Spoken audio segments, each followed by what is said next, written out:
You have clicked the login with Google button 1,000 times. Somewhere in that click, a browser bounces through 3 redirects, a code gets exchanged for a token, a signature gets checked against a public key downloaded from a URL you have never heard of, and a photo printing site you have never given a password to somehow knows your name and your email address. That is OpenID Connect. And in interviews, it is where a lot of otherwise strong engineers fall apart because they have used it, but they have never traced it. So today we trace it. One example the whole way through, a photo printing site called PrintLab, and you signing into it with your Google account. 9 concepts. By the end you will be able to draw the whole flow on a whiteboard. To understand OIDC you have to understand what came just before it, and why it was not enough. OAuth 2.0 was designed for delegated authorization. The question it answers is, how do I let this app do something on my behalf, without giving it my password? PrintLab wants to read the photos in your Google Drive. OAuth lets you say yes to that, and PrintLab gets a token that opens the Drive API. Notice what that token is. It is a key to an API. It says what the app is allowed to do.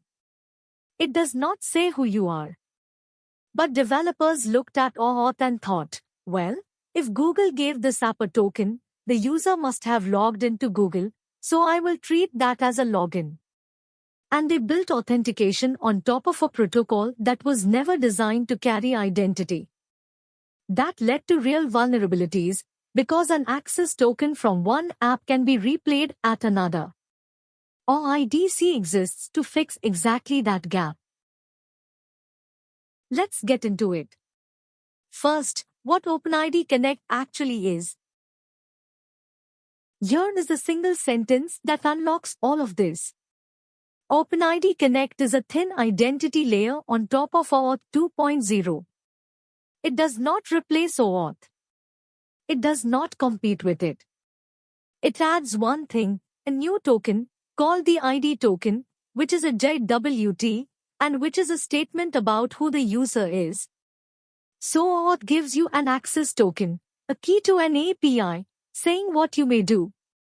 OIDC adds an ID token, a signed identity card, saying who you are. Same redirects, same authorization code, same endpoints. One extra token, and a set of rules about how to validate it. If you remember nothing else, OAuth is what you can do. OIDC is who you are. And OIDC is how you get the second without abusing the first. Number 2. The ID token, and what is inside it. The ID token is a JWT, 3 base 64 parts, signed by the identity provider. And its claims are the whole point. The subclaim is the subject, a stable, unique identifier for this user at this provider. Use this as your primary key, never the email address, because emails change and get reassigned. The is claim is the issuer, who minted this token, for example accounts.google.com. The OR claim is the audience, which application this token was made for. That is your client ID, and it is a claim that stops a token issued for some other app being replayed at yours. Then EXP, when it expires, and IAT, when it was issued. Plus a nonce, which we will come back to. And optionally the friendly stuff, name, email, picture. Notice the ID token is meant to be consumed by your application. It is not a key to anything. It is a claim about a person. Third, the cast of characters and their real names. The spec has its own vocabulary and interviewers use it, so let us learn it. The end user is you, the human with the Google account. The relying party, or RP, is the application that wants to know who you are. That is PrintLab. You will also hear it called the client. The OpenID provider, or ROPI, is the thing that actually knows who you are and can vouch for you. That is Google. You will hear it called the Identity Provider, or IDP, or sometimes the Authorization Server. And finally, the User Agent, which is just your browser, but it matters because the browser is what carries the redirects. 4 roles: the user, the app that asks, the provider that answers, and the browser that shuttles between them. Everything that follows is a conversation between those 4. On to the 4th. The flow itself, step by step. This is the one to memorize. Follow the arrows. Step 1. You click Login with Google on PrintLab. PrintLab redirects your browser to Google's authorized endpoint, and in that URL it puts its client ID, a redirect URI, the scopes it wants, a state value, and a nonce. Step 2. Google shows you a login page and a consent screen. This is important. You type your password into Google, never into PrintLab. Step 3. Google redirects your browser back to PrintLab's redirect URI, and in the query string is a short-lived authorization code. Not a token. A code. Step 4. And this is the step that happens invisibly. PrintLab's server takes that code and calls Google's token endpoint directly, back channel, server to server, with its client secret. Step 5. Google returns an ID token and an access token. The code never becomes a token in the browser. It gets exchanged in a channel the browser cannot see. We're halfway. Number 5. Why the extra step, and what PKCE is for? Why not just hand the token back in the redirect and save a round trip? Because the redirect goes through the browser, and the browser leaks. URLs land in history, in server logs, in referrer headers, in the address bar of a shared machine. A token in a URL is a token in a log file. A code is not. A code is useless on its own, because redeeming it requires the client secret. But now think about a mobile app or a single-page app. They cannot keep a client secret. Anyone can decompile the app or read the JavaScript. So for those, the code alone is the whole credential, and if an attacker intercepts it, they win.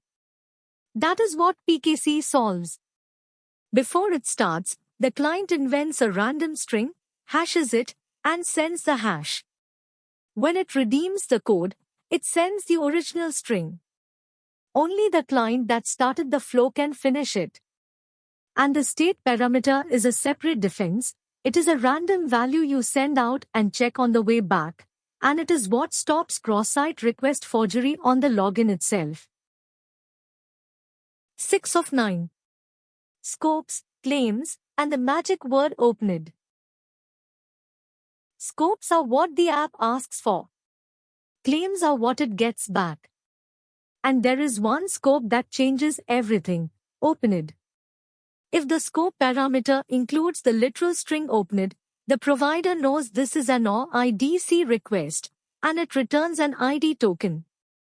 Leave it out and you are doing plain OAuth. You will get an access token and no identity.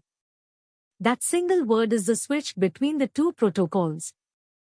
Then you add more. The profile scope gets you name, picture, and locale. The email scope gets you the email address and whether it was verified. And of course you can request API scopes at the same time, drive read-only, say, because remember, OIDC is riding on top of OAuth, so you can ask for identity and API access in the same trip. 2 rules. Ask for the least you need, because every scope is something the consent screen shows the user and something you become responsible for. And never assume email is verified. Check the email_verified claim. 7. Validation, the part that people skip and then get breached.